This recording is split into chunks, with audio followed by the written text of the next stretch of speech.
Hi, this is Scott with Specter Gear, and for today's product spotlight, we're going to be taking a look at our flapped single magazine pouches for the Ruger Mini-14 and Mini-30 20-round carbine magazines.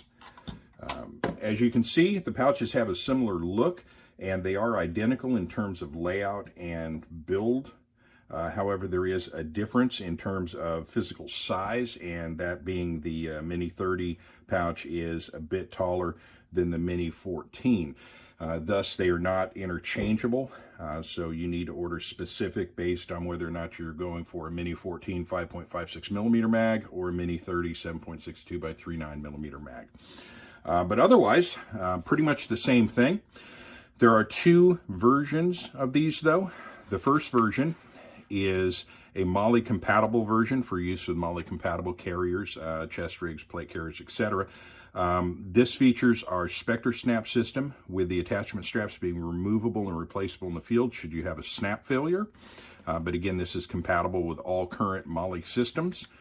The second version is one that features a wraparound belt loop. This belt loop accommodates belts up to 2 inches in width, and it'll work with, for instance, like a duty belt, but it'll also work with a 1 3/4 inch riggers type belt, like our last resort belt. The way the wraparound belt loop system works is, rather than a sewn belt loop system where you have to remove pouches from your belt in order to slide this on, this instead features an opening system in which you can find a gap on your belt, open up the wraparound belt loop system, close it down, and you're good to go. Now, should you be using a belt that features Velcro loop material on the inside of the belt, such as our Tac Ops belt, we also include Velcro hook material on the inside that corresponds with that loop lining, so that when you remove this silencer pad piece and you close this down over that type of belt and then lock it down, this will stay locked in place and it will not move laterally on the belt. However, if you're using a belt that doesn't feature loop on the inside, we do include this silencer pad, and all it is just a piece of Velcro loop material that eliminates the Velcro hook so it doesn't chew up the inside of your belt. Then you can just simply close the loop down and you can slide, for instance, your last resort belt, you can just slide it on just like a conventional belt loop system. So those are the two attachment methods.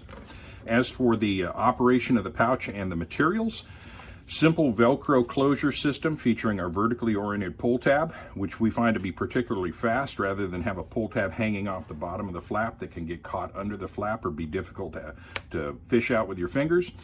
We use this system instead so that the hand slides down. You grab that pull tab, open, and you are good to go. And of course, the mag comes out with no problem. The flap itself, again, Velcro closures. The flap is made from 2 layers of 17-337 webbing. The pouch body is constructed of 1000 denier Cordura nylon with 420 pack cloth liner on the inside, so it's 2 layers. And at the bottom, we have a number 0 drain hole grommet. And that's really about it. The same materials, of course, apply to the Mini-30 pouch. A simple, effective pouch, good for a lot of different reasons. Good, reliable, conventional. I like it. So, with that, I will mention that, as with all of our products, this is manufactured in Visalia, California, here in the United States, and can be purchased at www.spectergear.com. And with that, I will thank you all for listening, and have a good day.